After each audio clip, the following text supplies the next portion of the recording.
Welcome back to another episode of The Founder, a show that features entrepreneurs and their early stories of ingenuity, struggle, and perseverance to get their companies off the ground. We do our best to capture the uncensored, uncovered look behind the curtain into what founders really face when getting started. I'm your host, Kallaway. My guest today found herself in Niger, West Africa, while working for the Peace Corps in 2011. As a vegetarian in Africa, she found herself eating mostly rice and millet, a diet that left her feeling tired and weak for the majority of the day. When she mentioned it to a couple of the women in her local village, they literally grabbed leaves off a nearby tree and mixed them with a West African peanut snack called Kuli Kuli. Turns out that tree was actually a moringa tree, and those leaves are more nutritious than kale. As she ate that mixture each morning for the next several weeks, she found her strength start to come back and knew that moringa had to be shared with the world. At Kuli Kuli, this founder and her team are building and scaling the world's leading moringa brand. In addition to being more nutritious than kale with respect to protein, iron, calcium, and fiber, moringa offers some incredible health benefits, including supporting cardiovascular health, gut health, and anti-inflammation. Kuli Kuli sells moringa in a variety of different forms, including energy shots, powders for smoothies, as well as superfood bars. In addition to all the health benefits, Kuli Kuli is a certified b-corp, meaning that their social mission is embedded in their legal DNA. Their international supply chain is designed to empower small family farmers and women's cooperatives all over the world, unlocking the US market for thousands of low-income families. As a special offer, this founder is offering 10% off all products by using code FOUNDER at checkout. Head to kulikulifoods.com to learn more. This was an inspiring interview that taught me a ton about growing and scaling an international supply chain and shed light on one of the best new healthy alternatives to kale and spinach on the market. I hope you enjoyed as much as I did. Without further ado, the co-founder of Kuli Kuli, Lisa Curtis. Let's get it.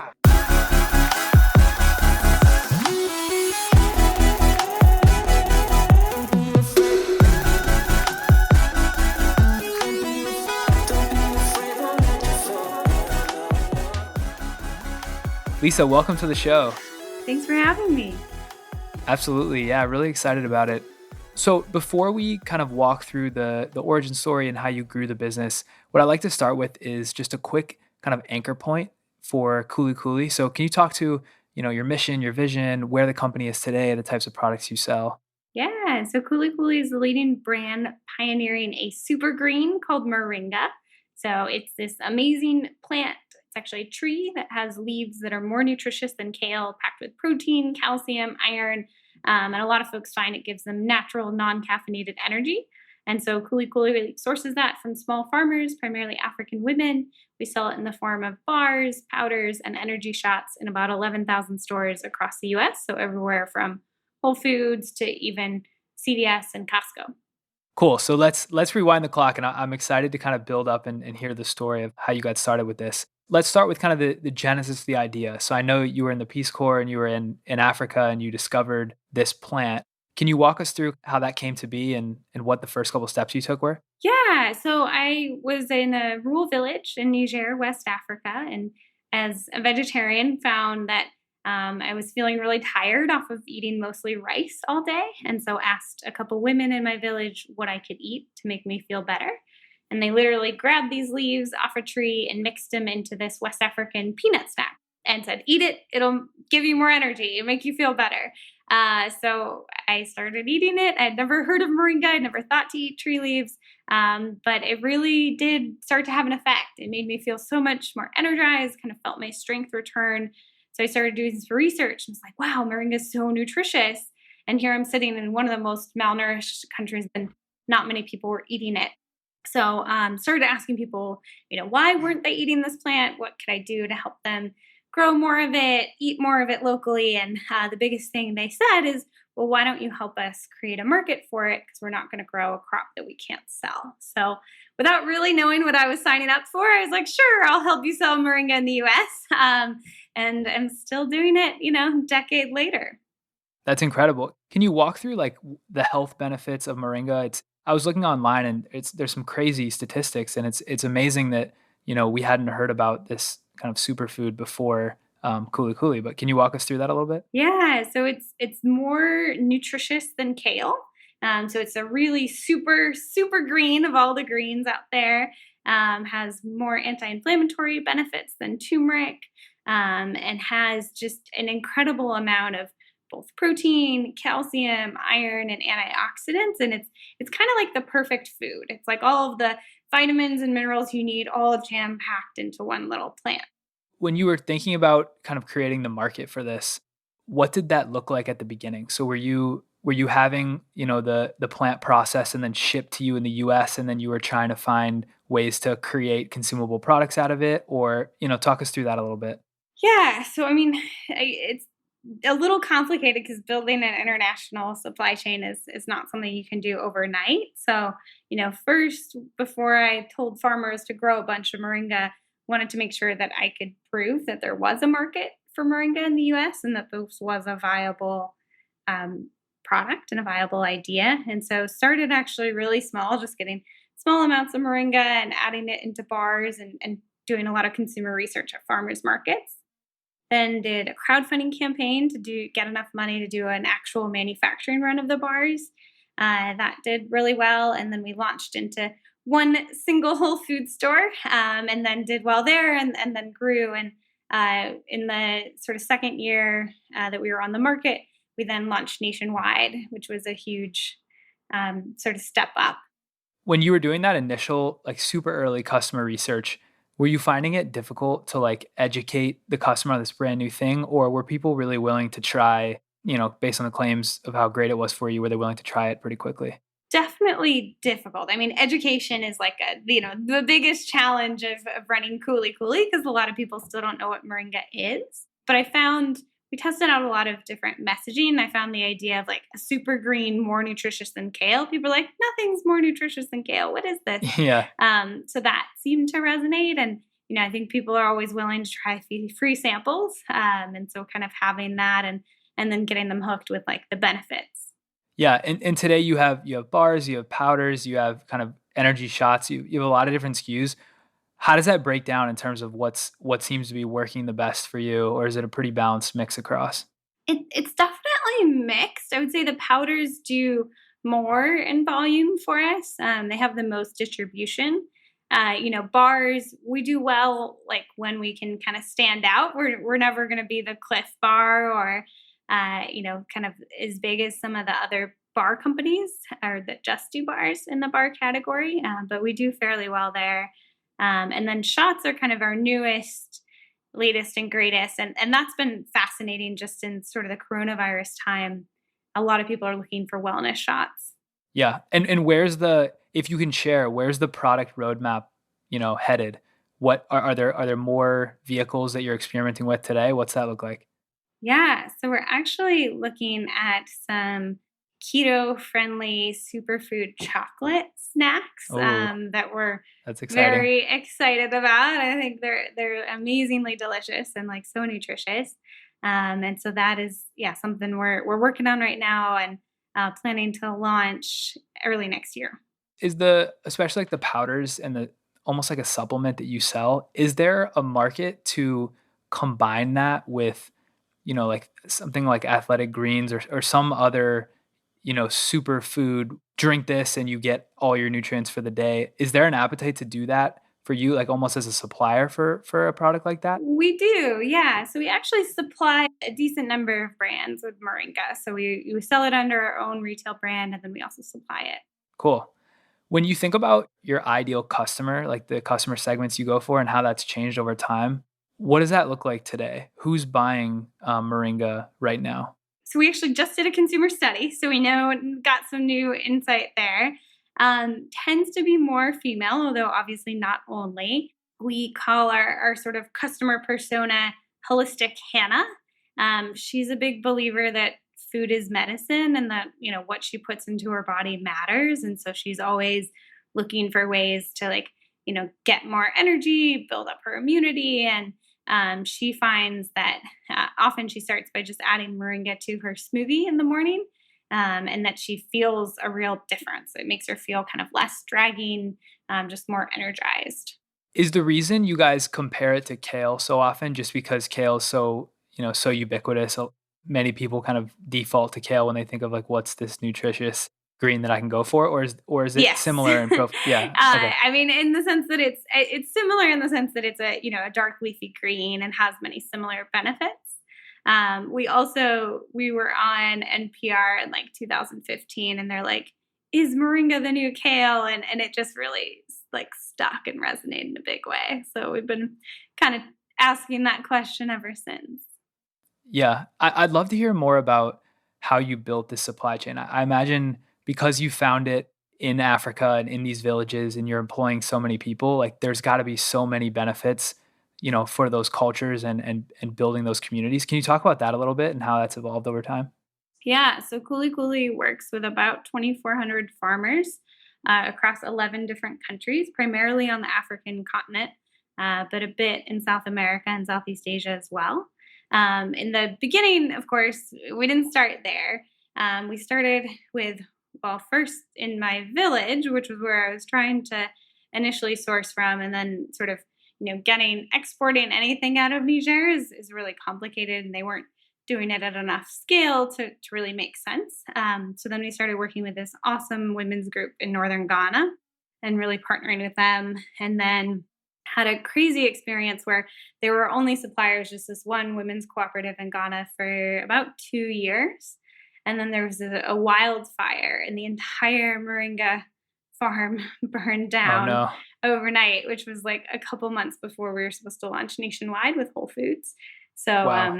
we ended up having to quickly pivot, and we added on a new supplier in Nicaragua, this amazing family farm, and then I've grown it from there. I have no sense for like how difficult the inner building an international supply chain with these super local components. Walk through, what's the difference? What makes it so much harder compared to, I mean, potentially an international supply chain that's going through more traditional channels, big companies, et cetera. What are some of those challenges? Yeah, I mean, I think so. For big companies, generally you're working with large commodity brokers. You're not partnering directly with farmers. So generally, there's a lot of like middlemen who will in country sort of aggregate, cocoa and then sell to a cocoa broker who then sells to like Hershey's. We do things really differently. We sort of cut through all the middlemen. We actually work directly with the farming groups themselves. And so I think, that's awesome because it's way more impactful. When we give them $1, it goes straight to them. It doesn't get spliced by so many hands, Yeah. but it also is tricky in the sense that, quality control is a really big issue. So we really have to be super diligent in testing everything multiple times before we sell it, making sure it is of the highest quality. And then also, things happen. Like there's natural disasters in the developing world. A lot can go wrong. And so we found having a diversified supply chain is really critical for us. Is there anything special about the process, like from taking the leaf right off the tree to getting it ready to ship to you? Is it dried and powdered, or is there something special Yeah. that goes in? So moringa leaves, sort of the general process is that you wash it, you dry it, and you powder it. For us, there's like a lot of steps along the way that we've worked with our farmers on to make sure that we get the right quality and hit the right quality requirements. So we've worked with them over the years to like really refine that process and make sure we're consistently getting high quality moringa. Yeah. Is there any sort of like machinery or technology that they're using to make that process more efficient? Or is it really just people, in a sense, picking the leaves off the trees and really doing it manually? Yeah, it's all hand grown and hand picked. Moringa is a very small leaf, so it's like harder to do. It's harder to mechanize and automate. And part of our goal is to actually create jobs. So we haven't spent too much time trying to figure out how we would automate it. Got it. So one thing I want to dive into, and I'm really fascinated by, is the like the education plus the marketing and like what tactics you're using to grow this thing. Can you talk through some of the marketing tactics that have been really successful for you, and some that maybe you've tried that weren't as successful and you've pivoted away from? Yeah, I think one of the biggest and best marketing tactics for us is really storytelling. So we spend I personally spend a ton of time reaching out to different members of the press and really telling them about our products, telling them, different things that we have going on, and trying to get them interested. And that earned media goes a long way in terms of people seeing us in magazines, people seeing us on TV, people seeing us in articles, and then being like, oh, this sounds cool, let me go check it out. So that's been a really big focus. In terms of what hasn't worked as well, I would say have been so focused on brick and mortar retail for a while that it's kind of just now that we're really getting traction with digital. So we've got a great Instagram, great Twitter, all of that, Kuli Kuli Foods if you want to follow it. But I think our following isn't kind of as big as our 11,000 store retail presence is. So we're still building up that online community. Yeah. I'm curious, like when you look at the metrics, is moringa, especially through your brand, is it one of these things where it's a little harder to get people to try, but once they try, like it's pretty sticky, like they feel the benefits right away, they really like how it makes them feel? Or is it a little less sticky than you'd thought, and you kind of have to have that education cycle all the time ramped up pretty high? I would say it is sticky when people know how to use it. So moringa, kind of like kale, it's a powerful green, and so it has like a pretty earthy matcha like flavor, which some people are like, great, add that to my smoothie, add that to my oatmeal, add it to my pesto, good to go. And other people are like, this is kind of green, like what things pair with it. So we do a lot of sort of recipe education and just teaching people how to use moringa. And then I think once they start to feel the benefits and they start eating it regularly, then they get hooked. Is there a world where moringa would be like served as the leaf itself, like as a base of a salad, or do people not really consume it that way in the US? Less in the US. It's really a tropical plant. So in the same way that cacao and mango and stuff don't grow super well in the US, but moringa's the same way. So it's probably not gonna show up in like the salad green bars anytime soon. But that being said, there are certain states, so Hawaii and Florida being the two biggest ones, where the climate is such that you can grow moringa. Okay, because I feel like that's super attractive. The salad trend is booming, of course, and if there's a healthier alternative to kale, I don't particularly love the taste of kale anyway, so I would love to try that. I want to talk about competition. So, are there other players doing this? I think you were probably the first one in the space. What does the competitive landscape look like today? Yeah. So, certainly when we launched onto the market in 2014, like nobody had heard of moringa, and we've come a long way since then. Like Good Morning America called it the top trend. We're in all these stores. And so there are competitors. There are other folks who generally have brands that sell a variety of like commodity superfoods and sell moringa powder as one of them. I think the thing we find challenging is that quality matters a lot to us, and we spend a lot of time and money making sure we are selling the absolute highest quality moringa. And a lot of our competitors don't, because they're just sort of selling it as another commodity. And so, we dominate the market. We dominate more than 60% of the U.S. market for moringa. So we're certainly the biggest fish. But sometimes I think consumers get confused of like, well, why is your moringa more expensive? And it's like, well, because it's much higher quality. It's much more impactful, and like you can taste the difference. Speaking to that point, you're 60% of the market. Where do you think the industry is going? I mean, obviously, you probably have a lot of conviction behind like this is gonna scale super big. What do you think is the biggest thing that needs to happen for moringa to be in the majority of the households in the U.S.? I mean, I think when you look at sort of the rise of matcha, the rise of turmeric, the rise of coconut water, it's not one thing. It's really about like how do you start to see this groundswell, and it kind of builds up to like more people knowing about it and caring about it. One thing we're really focused on is like, how do we get it on more menus? How do we have, moringa lattes start to show up in hip coffee bars and hip smoothie bars? And so that's a big thing we've been working on lately. Gotcha. If you were to kind of manifest the company itself, right? Kuli Kuli, fast forward 5 to 10 years, where do you think it is? What do you want it to look like? What do you hope it looks like? Paint that picture. We are the reason we called Kuli Kuli Kuli Kuli and not the moringa company was because of this idea that we want to eventually do this with other nutrient rich, sustainably sourced, climate smart plants. There's so many really powerful plants all over the world that could really benefit the communities who are living there and benefit Americans to try them and incorporate them into their diet. But a lot of them just haven't been introduced. And I feel like we're doing a good job of figuring out, right, how do you introduce something totally new? How do you make it taste good? How do you get people excited to try it and buy it? And that's been a cool journey that we're starting to replicate with other superfoods.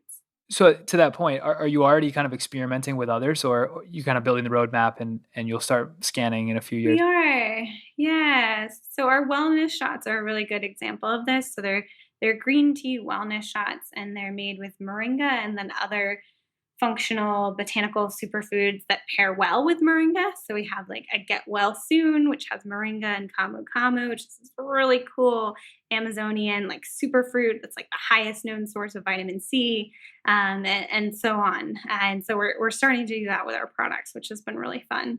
Yeah, that's super cool. I mean, to think about you guys being like the epicenter or the marketplace for all of these like unknown incredible superfoods is pretty awesome. Yeah.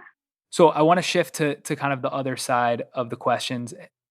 The first couple are on hiring, right? So when you hire, what characteristics do you look for in people that you hire, and what have proven to be, consistent qualities across your superstar hires? So I think the qualities we look for have changed a lot as the business have grown. When we were like a three-person team, we were looking for people who were sort of Jacks and Jills of all trades, of people who were passionate, smart, could learn quickly on the job, and who had exhibited sort of leadership qualities, ability to take ownership of their work, and could just like handle a bunch of different stuff being thrown at them. I think today, now that we're multi-million dollar business and in thousands of stores, we need people who are a little more specialized, and so we need people who actually bring some real work experience. But we also, one of our big company values is be a sponge, we call it, and we want people who are constantly learning, because look, nobody's done this before. We're the first company to do this with moringa. There's a lot that we're learning as we go, and so even some of the people we've hired who are, in their 50s or and their 60s are still really open to learning new things. In that sense, a question I like to ask is like, who is your most underrated or timely hire? And you don't have to name names if you don't want to, but like this person is someone who you hired to fill a role, and to that point, being a sponge, they soaked up information in other places and really did well across the business, or someone where you had a gap, like a glaring gap, and you're like, we need to fill this, and they just came in and did a great job. Yeah, I would actually say we see this a ton from our paid internship program, where we have people who, often are sort of just starting their career, or maybe trying to like a couple years in and trying to pivot to startups or pivot to food, and often find that they're like amazing. And then we end up finding a role for them and just like keeping them. Yeah, what's the team look like today? How many employees do you have? So 15 people in total. And mostly headquartered in Oakland, California, although we have a salesperson in Seattle and a salesperson in New York, and then the rest of the teams in Oakland. Talking to funding, so I know you guys have raised a couple. You did the crowdfunding, which is really interesting, and I'd love to get your take on that. And you've raised a round as well, or a couple of rounds. What's your biggest lesson you've learned from an investor pitch? Oh, I mean, so many lessons. Yeah, we've raised a little over $10 million. I think one of the biggest things that I've learned is just how to both have ambitious goals and set realistic expectations, which is this kind of funny balancing act, when you're trying to like pitch the huge vision and you want investors to see that, but you also, know that when you take their money, they're going to hold you to those goals. And so I think we've gotten good at sort of striking the balance there. Yeah, I was reading on your raising, and your one of your early rounds, it was with a ton of angels, right? Like you had to do so many small checks to get there, and then maybe your later round, consolidated with a few bigger checks, bigger players.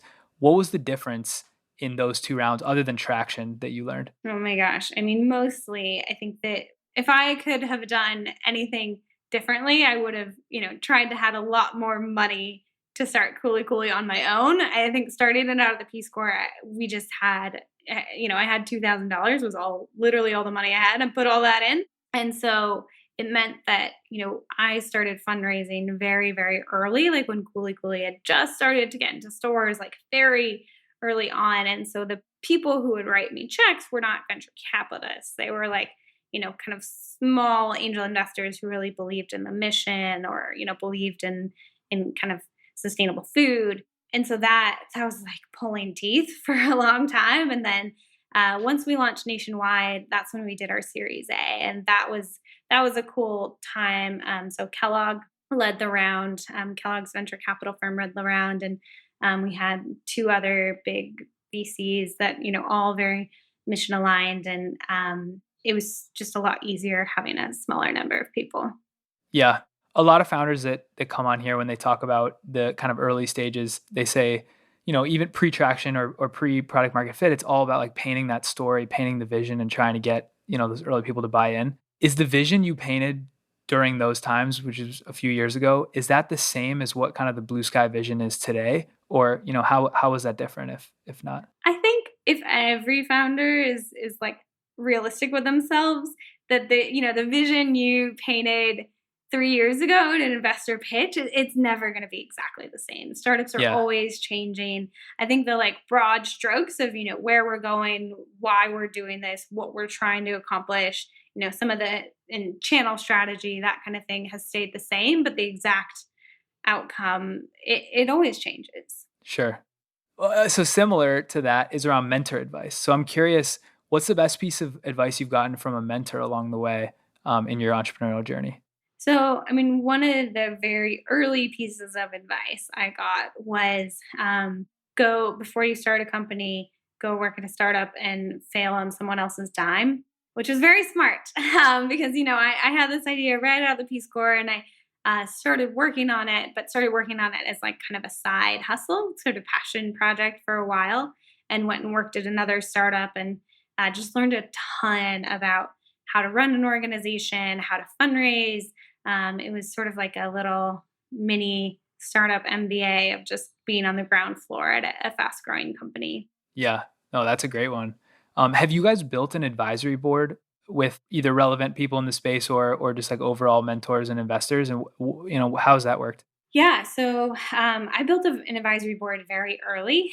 So sort of when we were just launching onto the market, felt like I needed people with experience to help support. And then when we took on investment, we changed to a governing board, but we still have that advisory board. And now we also have a scientific board. So we've recruited a few different folks along the way. So the next two questions kind of like yin and yang. So the first one is a super frustrating moment. I know you already mentioned when the moringa trees burned down was, I'm assuming, really frustrating, but can you recall any other kind of stories or experiences that were just super frustrating or like difficult moments as a founder? I mean, like every week, right? But I think another one that stands out is when we were first about to launch onto the market, and we realized that moringa didn't have the FDA clearance to launch. And this was Whole Foods was like, we're going to do it. And we're like, oh my God, we have to figure this out. And we looked online, it was like $70,000 to do this FDA review. And we're like, we don't have anything close to that. And thankfully, and this is, one of the benefits of being a social enterprise, is we found this amazing scientist at Johns Hopkins who was willing to help us and did it entirely pro bono. Wow. Yeah. So that was pretty cool. Yeah, that is awesome. And the flip side of that would be, and again, the scientist doing that may be the answer, but a super validating moment. So like a moment where you took a step back and you were just like, wow, I cannot believe like this is happening. Like you just felt so validated as a founder. Um, yeah, I mean, I think I felt really validated when we did our Series B and we were oversubscribed. That was pretty cool to see more people wanted to invest in us than money we wanted to take on. And then every time I get to go and meet the farmers and hear about how we're impacting their lives, that is just, what gets me up in the morning and incredibly validating. Yeah. Yeah, how that's interesting. How often do you travel internationally to meet with the farmers? Well, there's pre-COVID and post-COVID, um, but try at least once a year, and then other folks from my team go as well. So we do a couple trips a year. Very cool. If you could teleport back to the first couple of months when you started, is there anything else that that you haven't mentioned already that you would tell yourself going into this journey?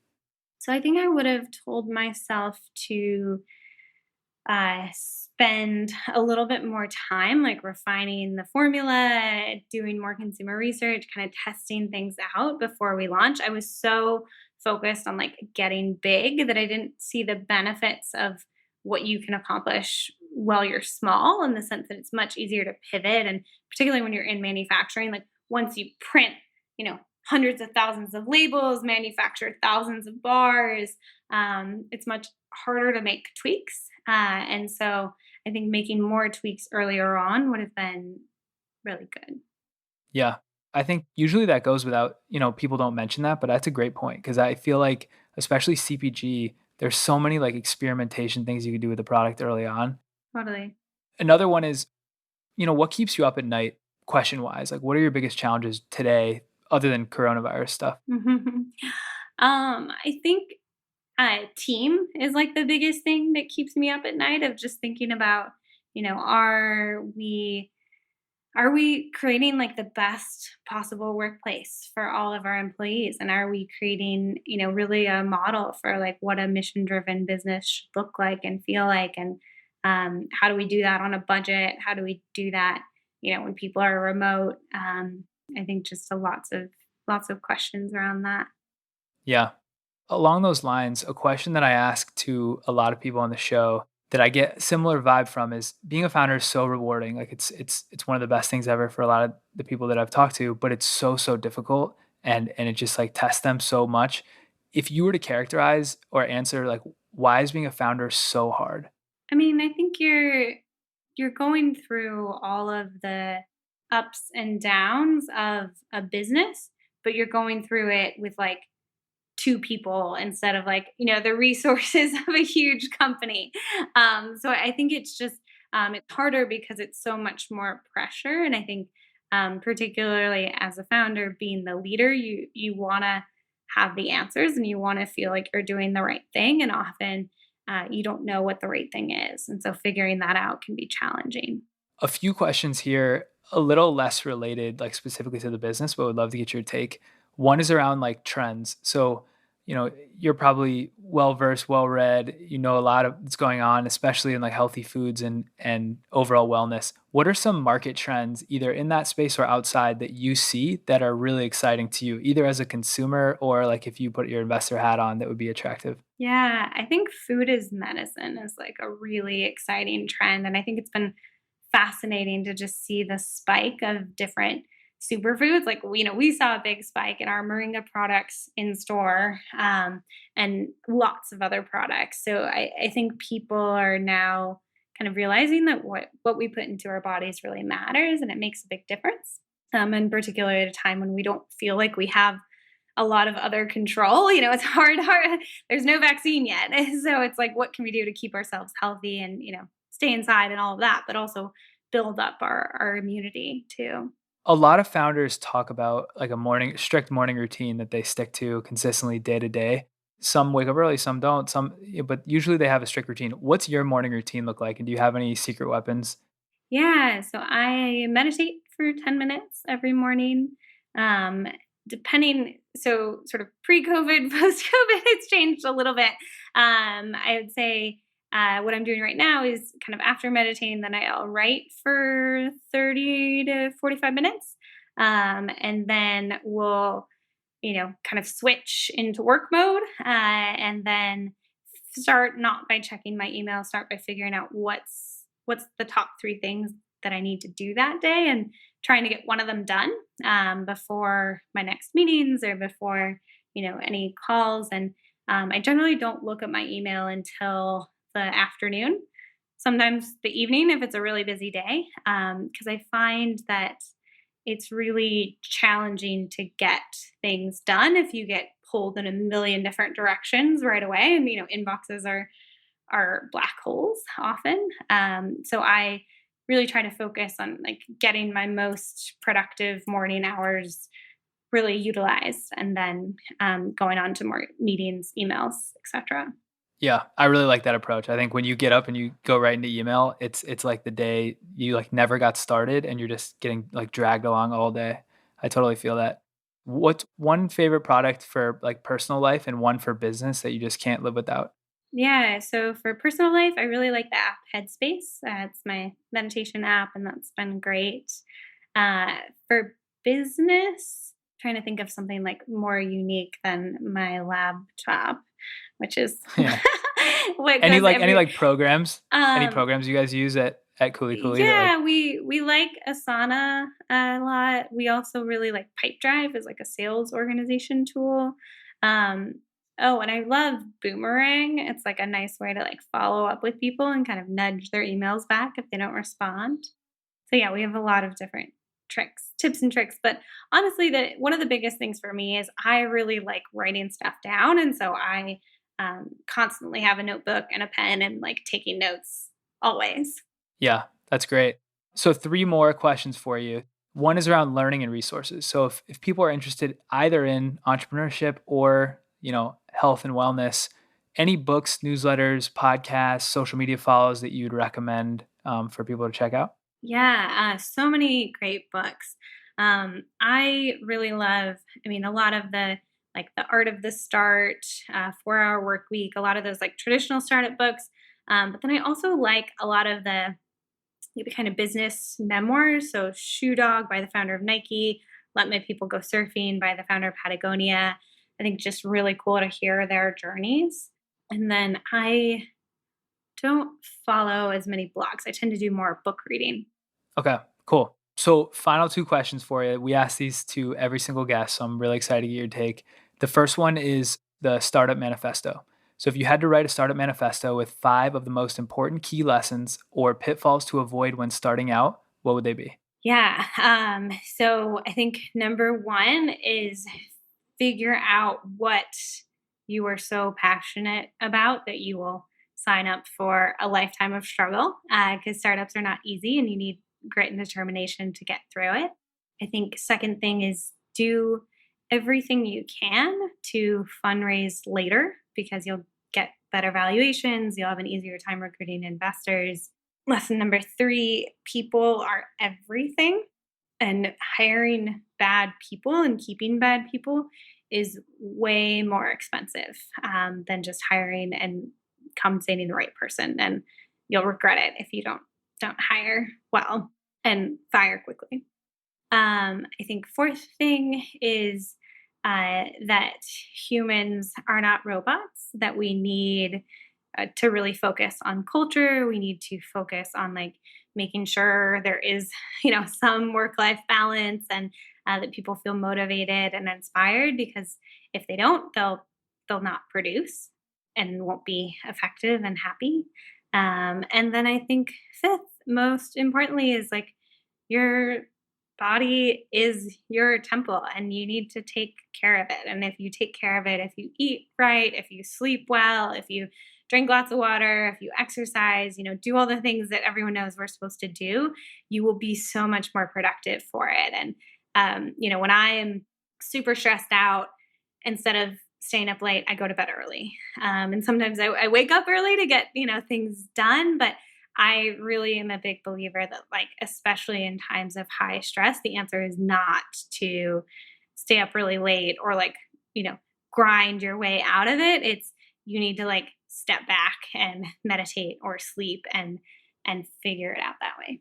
I totally agree. That's a great list. Thank you for that. One more question is the second one that we asked everyone is the nomination. So it was really cool is John Lee. I'm not sure if you know him personally, but he was our 4th episode, and he's nominated you to be on the show through the nomination. So that's how we got connected. So this question is for you. So it's your turn to nominate another founder that is either a friend, colleague, or mentor of yours that you'd like to see on the show.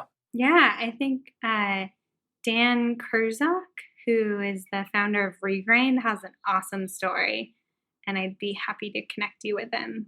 Awesome. Yeah, I'm really excited to talk to him. So one thing before I let you go, so I like to acknowledge all my guests through the conversation. I really enjoy talking to you, and I feel like something that inspires me about you is just how down to earth and like passionate you are for the cause and the purpose.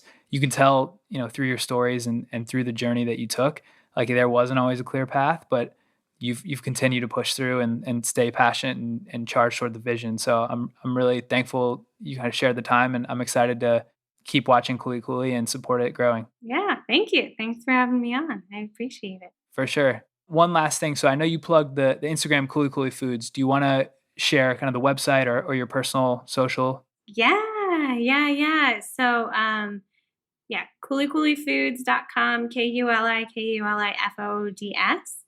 We are also available on Amazon, Primeable, if you're interested in that. And then our website, our Twitter, and our Facebook is all Kuli Kuli Foods. And then I'm Lisa Marie Curtis, and you can find me on my website, Twitter, Instagram, Facebook, all the same. And would love to, keep in touch and interact with folks who are interested. Awesome. We'll get those linked up for sure. Lisa Curtis, founder of Kuli Kuli, thank you so much for coming on the show. Thank you for listening to that episode with Lisa Curtis of Kuli Kuli. Remember, if you liked what you heard and want to support the show, there's a couple quick things you could do that would really help us out. 1, subscribe to our show on Apple Podcasts, Spotify, or wherever you listen. If you go on Apple Podcasts, please leave us a 5-star rating and a couple sentence positive review on why the show inspired you. This might not seem like a lot, but these ratings and reviews are super important, and they signal to Apple that they should put our show in front of other people that might like it. 2, follow us on social media, mainly Instagram and Twitter, at Founder Podcast. Each week we put out teasers, audio clips, and important quotes from the episode. And lastly, check out our website as a mission control for the show. Go to thefounderpod.com. We have a page on there called Special Offers where we link up all the discount codes from our founders' companies, as well as the books and resources that have been recommended across all the episodes. I hope you enjoyed that episode and are looking forward to the next one. Until then, I'm Kallaway, and this is The Founder.